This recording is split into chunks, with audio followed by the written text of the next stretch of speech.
Karandighi cultural sports and welfare society ও শিলিগুড়ির Sumita cancer সোসাইটির যৌথ উদ্যোগে জরায়ুর মুখের ক্যান্সার সম্পর্কে করণদিঘি হাই স্কুলের ছাত্রী এবং আশেপাশের মহিলাদের নিয়ে সচেতনতা শিবিরের আয়োজন করা হলো করণদিঘি হাই স্কুলে। সুমিতা ক্যান্সার সোসাইটির সাধারণ সচিব মদন কুমার ভট্টাচার্য জানান, প্রতি বছরের মতো এবছরেও আমরা সুমিতা ক্যান্সার সোসাইটির পক্ষ থেকে বিভিন্ন জেলার পাশাপাশি উত্তর দিনাজপুর জেলার করণদিঘিতে ক্যান্সার বিষয়ের আয়োজন করেছি। আশা করি আমাদের এই শিবির থেকে আশেপাশের মানুষজনরা আরও সচেতন হবে এই ক্যান্সার বিষয় সম্পর্কে। সংস্কার, লজ্জা, ভয়, সমাজের ভয়, এইসব কারণে আমরা মেয়েরা কিন্তু অনেক কিছু বলতে পারি না, যা আমাদের বিপদের কারণ হয়ে দাঁড়ায় পরবর্তীতে। সেই জন্য তোমরা আজকে যা কিছু আলোচনা হলো, তোমরা নিজেরা সবাই নিজেদের বাড়ি গিয়ে চিন্তা করবে, তোমাদের আশেপাশে যারা মা বোন দিদিরা আছে তাদের সাথেও আলোচনা করবে এবং এর যে পথ, সেই পথটা আমাদের এগিয়ে নিয়ে যাওয়ার জন্য যোগাযোগ রাখবে। আমরা সবসময় তোমাদের পাশে আছি। আর cancer society, Sumita cancer society যারা এসছেন তারা সবসময় আমাদের পাশে আছেন, ঠিক আছে? কাজেই তোমরা বাড়ি গিয়ে এইগুলো মাথায় রাখবে, একটু ধৈর্য ধরে বসো, আর একটুখানি পরে আমাদের প্রোগ্রামটা শেষ হয়ে যাবে। আমার নাম দোলন দাস। আজকে এখানে সুমিতা ক্যান্সার সোসাইটির সঙ্গে আমাদের GL cultural sports welfare society একত্রিত হয়ে ক্যান্সার সম্বন্ধে, জরায়ুর ক্যান্সার সম্বন্ধে সমস্ত বাচ্চাদেরকে সচেতন করা হচ্ছে এবং তাদের গার্জেনদেরকে। মেয়েদের প্রত্যেককে আমরা বলেছি অবশ্যই তারা ক্যান্সার শুনে যেন না ভয় পেয়ে অস্থির যেন না হয়ে যায়।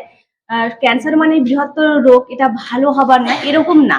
যদি আমরা সঠিক চিকিৎসা করি এবং হওয়ার আগেই যদি সঠিকভাবে আমরা জীবনযাপন করি এবং যে টিকাটা বলছেন সেটা যদি আমরা নিয়ে থাকি, তাহলে এই রোগকে অনায়াসে আমরা হারিয়ে আমাদের জীবনটাকে সুন্দরভাবে কাটাতে পারি। এবং প্রত্যেকটা বাচ্চাকে এবং তার মা বাবাকে তাদের কাছে আমাদের অনুরোধ যে তারা এই ব্যাপারটা যেন অবশ্যই ভাবে এবং প্রত্যেকটা বাচ্চাকেই যেন এই সঠিক টিকাটা দেওয়া হয়।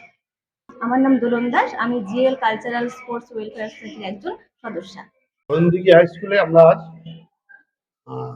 জরায়ুর মুখের ক্যান্সার সচেতনতা সম্পর্কে স্কুলের মেয়েদের মধ্যে একটা সচেতনতামূলক অনুষ্ঠান করলাম এবং জরায়ুর মুখের ক্যান্সারের প্রতিষেধক হিসাবে একটা ইঞ্জেকশনও এখন ভারতবর্ষে পাওয়া যাচ্ছে, সে সম্পর্কে বিস্তারিত জানালাম।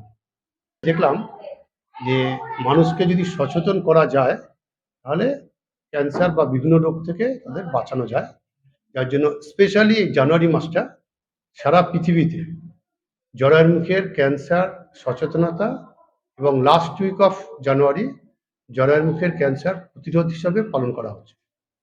তারই পার্ট হিসাবে Sumita cancer society Darjeeling district, Jalpaiguri district, Coochbehar district এবং উত্তর দিনাজপুর ডিস্ট্রিক্টে আজ 18 তারিখ পর্যন্ত 22টা স্কুল এবং কলেজ, বিশেষত যেখানে মেয়েরা আছে সেখানে আমরা এই প্রচার অভিযান চালালাম।